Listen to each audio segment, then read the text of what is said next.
Hi, in this video, I will talk about the game between Choi Jeong and Mlily in the Mlily Cup. Let's talk about the players first. Choi Jeong is the strongest female player in the world for many years already. I think more than 7 years. Recently, she also got into the final of a Korean tournament, the Stongest Cup. Although she lost against Ban Sang-gi, but got into final was very rare for a female player. She is definitely in a very good status. And Mlily was a legendary player in China. He had won 8 times in world tournaments. He was the strongest player in the China 10 years ago. But Mlily now became the vice president of the Chinese Weighty Association. His focus no longer playing tournaments, but managing stuffs, like organizing tournaments. So he played less tournaments since the 2020. So he kind of retired as a professional Go player. But after all, he was the legend. So this game would not be easy for Choi Jeong, even though Choi Jeong is still in her prime. And this game was very intense, very exciting. And at last, Choi Jeong won the game. Let's take a look. Choi Jeong was the black and Mlily was the white. Here, white played the 3-3 invasion, the last big point in this game. Then, after this Joseki, most of the players know this Joseki, and even for Q players, they would play this Joseki many times. After the knight's move, if black block, locally, the white's corner is not a live group. White need to play a move to leave the group. However, white may cut here to start a fight. Because before black could kill the white corner, black need to manage her stone first. So this fight may be a bit tight for the black. To prevent white to cut, we have 2 choices. For example, we could play the p17. However, we now know that this would not be a good choice because after white played this climb and white played here, black have 2 cutting points. After black protect one, there will still be some peep, and this shape is not very efficient. An improvement by AI would be the knight move. This move makes a much better shape. In the next move, O18 would be a very great move because black block here would be very great. White need to leave the corner. So normally white would play here. Then black could tenuki. Instead of playing p17, this move is a bit more efficient and have a more good shape.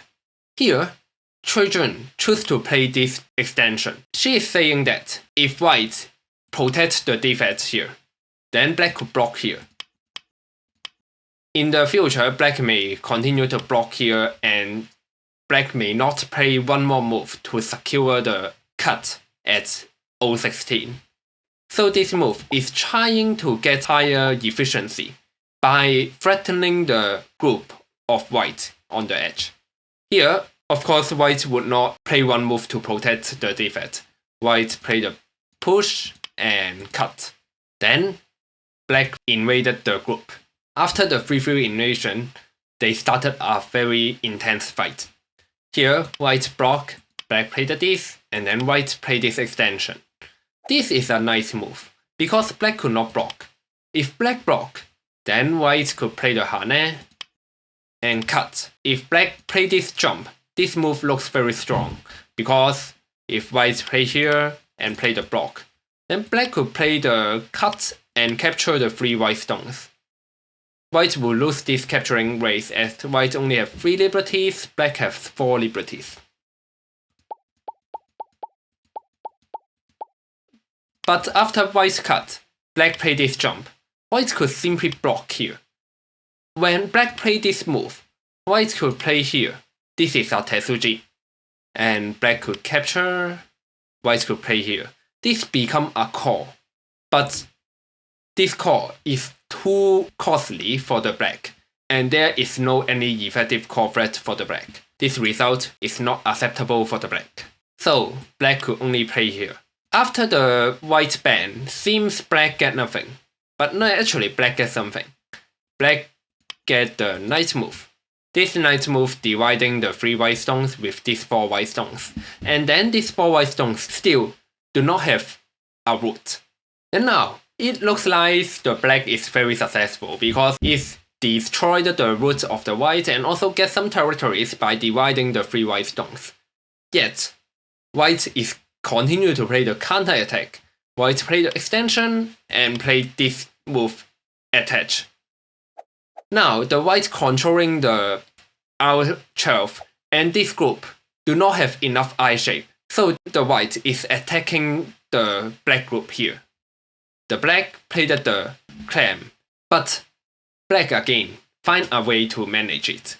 Black played this clam. If white connects here, then the black could play the diagonal move to block the white group on the edge. And the white need to leave the group in Gote. The black managed the group in center. So the white wanted to play the more aggressive move. White played the push and push, allowing the black to play the Q13. After black played the Q13, seems the white stones are being divided, and the white is failed. However, the white could still play the hit and play the harnett.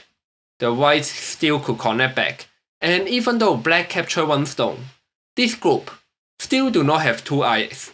This group is still in danger. So black still need to manage the group. And then white played this jump. White is dividing the left hand side group with the right hand side group. So both of the group need to manage the life and death problem. This is a Tetsuji. Black gets some benefits on the edge, but white play this cut. The white still cut off the left hand side group with the right hand side group. So it's very exciting. The white is trying to capture either group. The black first manage the right hand side group by the peep and then jump. Then, after an exchange, white play the peep. This peep is flattening the eye shape. It is easy for black to connect. But this exchange is beneficial for the white, as the black's eye shape is being reduced. For example, in the future, if the whites play this kind of move. This is the bulky 5 eye shape. The black do not have 2 eyes. So the black do not want to connect here. The black played the jump. This move is trying to capture the white stones in the largest way. And also, this move is looking at the defect of this connection. If the white play elsewhere, then black could play the push and play the clam here. If white push, black could cut. If white play here, then black could hit and hit. White still need to connect, then the black could connect. After the black connect, not only all the stones of the black are connected and become safe, the white group in the center become weak and will be attacked by the black. So here, white connected. After white connected, normally, black would like to play here to capture this white stone. However, after white played the diagonal move, this group is in a big danger. Black need to manage the life and shape of this group.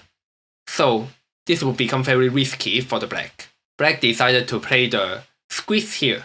This is a Tetsuji, because no matter how white responds, black could gain some benefit. If white play here to destroy the eye shape of the E14 and E15, black could play the cut. And after the cut, black could get this center. This center helps the black to escape a lot. If the white connect, then black could get this center to get some eye shape here. But when black played this, white decided to tenuki. Normally, there is a cut here. So, white responds because this cut could help the black to cut off the white stones. However, this cut is not the most important thing in this game, and black escape. Here, Guli has a good chance to win this game or at least gain a big advantage. The key point is to play here. This move is preventing the black to start a call here. If black could play here, then the black could capture these two white stones by a call. And why this call would be important is not only about 10 points and about the thickness of the black group. It is also about the eye shape of the white group. If the black could connect here, then the eye shape of the white group on the edge is not secured. If white could play here, then the white already prevented the call. Because if black tried to get out, then white could play the squeeze and play the wedge. If black played here, then the white could play the hit and play the hugging to capture the black group. These variations are not available for the black. But this move not only captured these few stones, this move also threatened the eye shape of the whole black group. If the black group get the big point here,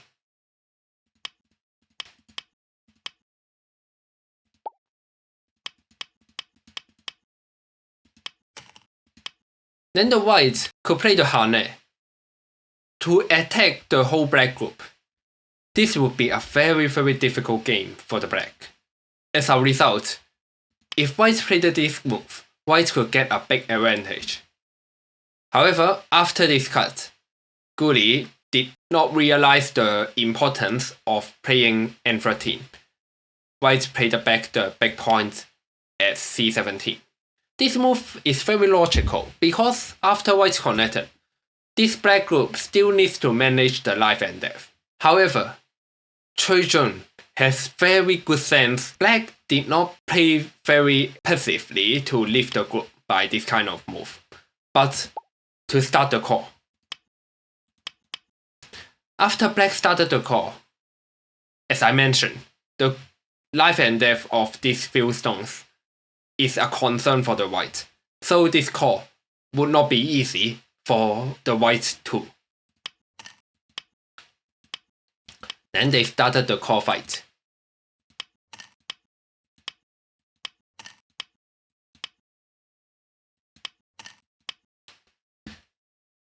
After white played this, exchanged with this as a call threat, the black played here.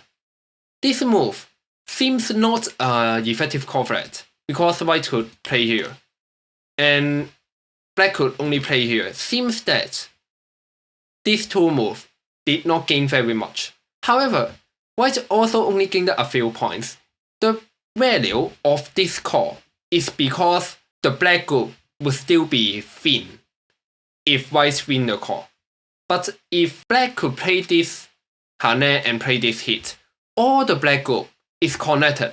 The black group is a strong group now, so this call is only about a few points. And if black get this hit, the white group in the center become a weak group. And after this exchange, black is leading the game. Both Choi Jeong and Guli have good analysis of the game. White responded this call threat to divide the two groups. This is very important to keep attacking the both group. Then white used this cut as a call threat. This is also an effective call threat because if black connect, then white could play here. In the next move, the white could play the hugging. If black connected, white also connected, then now the whole group in the top right corner is going to be captured. But when white played this as a call threat, the black responded with a very strong move, trying to sacrifice two black stones. If white hits here, then the black could finish the call. Because if white push now, this become a center, and black could play the bamboo joint and capture the stones in the middle. so white one is not good for the white. If white play this push, similarly, black could play the capture to capture these 3 white stones. So this seems to be a very, very strong move. However, Guli also played an amazing move. Guli played the wedge here. If black capture the 2 white stones, then white could connect and connect. Seems the black could connect here and connected all the stones and lifted the whole group. However, the Hane here would be a great threat to the middle group, and this result is not okay for the black. The group in the middle would be killed by the white. But if black connected, then white could divide the 2 black group. This black group do not have enough eye shape and will be captured by the white. So this move is also very amazing. The black played the hit, and this become a squeeze. Now after the squeeze, this call become an important problem about the life and death of this black group. The call become more important now. This is a call threat because in the next move, black could play the ladder. So white push and capture this. Now it's very clear that this call is about the life and death of the whole black group here. Then the white used this as the call threat because white is asking that if black finish the call, then the white will play here to kill the black group. Here, black choose to respond it. Then black continue use the call threat here. After white played this move, black realized that this exchange would be beneficial for the black. Black decided to play the exchange, letting white to kill the group in the top left. Because after black connected this call, black could kill off the whole white group on the right hand side. And after this exchange, black is going to win the game. Here, Guli lost a great chance to win the game. Guli should not play the exchange here. Instead of playing the exchange here, white could continue to play the call by this move. This is an effective call threat because if black connect, then white could play here and hit. If black connect, now the white connected in center. And notice that although this is a seki, but if the group of this black group is not a live shape, do not have 2 eyes, then the whole group would be killed. This will become a false seki. So after white play the Hane here, the black will be very, very difficult. As we need to notice that there are some center here, because if white got some stones here, white could kill the black group by some peep. If black don't connect here to capture the 4 white stones, then white could capture this as a center. White would also get a big advantage by this exchange. As a result, this move is indeed a call threat. Black need to prevent the white to play the connection. Then white could capture this. Then black could hit and white connect. Black could recapture. There is still one more call threat for the white. White could sacrifice here and recapture. Here, black only have 2 choices, and either choice would be a great advantage for the white. The first choice is to cut here. Then white would capture, black could hit here. Although black captured the corner and captured these 3 white stones, but white could get this Hane and attack the group in the center. After this Hane, the black is very difficult too. Another choice for the black would be playing the peep here. Then white could capture and black cut. White already captured all the stones at the top right hand corner. And after white play this kind of diagonal move, it's impossible for the black to capture all the white stones in the center. So the white is still going to win the game. However, Guli did not realize S14 is a core threat. Guli thought that the exchange would be the only choice. And after the exchange, the black get the advantage and Choi Jeong won the game. In the whole game, Choi Jeong played very carefully and have a very good sense. For example, she started the call here. This needs courage, but Choi Jeong did it. And also in the fight, Choi Jeong did not make big mistakes. Instead, Guli, the legendary, became the one who made the mistakes that caused the losing game. So this is a wonderful fight for Choi Jeong. Now, let's take a look at the live of the key moment. Now, black used this as the core threat. You can see Guli is shaking his head and he is a bit confused at what to do. And also for Choi Jeong, you could see she's covering her mouth and she is also looks a bit tensed because currently white is leading the game.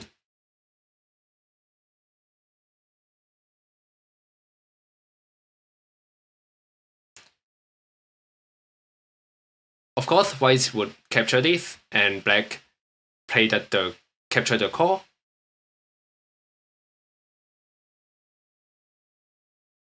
Then white,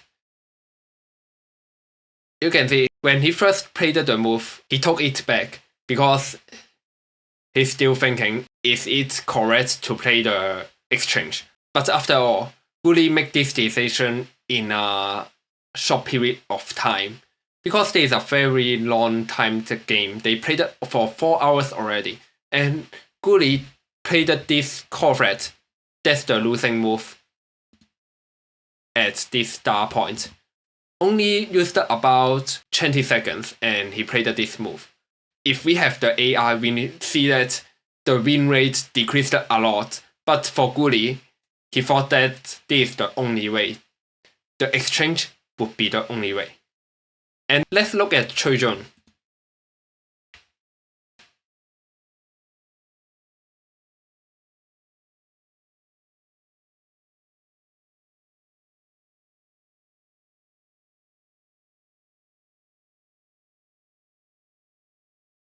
Hey, you can see Choi Jeong kind of have a look that she realized something.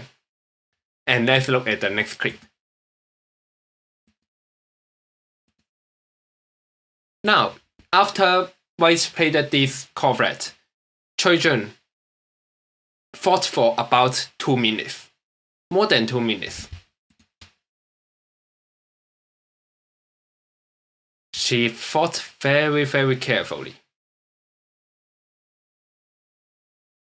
And at last, she connected. After she connected, she looks a bit relaxed after the move. And for Guli, still look a bit confident. Because although we have AI, we knew that Guli lost the chance of winning the game and lost a lot of win rate. But Guli don't know. And I think Guli planned this exchange many moves ago and many minutes ago. So Choi Jeong really fought more clearly and more accurately than this legendary Go player. A great game for Choi Jeong. That's all for this video. Thank you for watching and see you next time.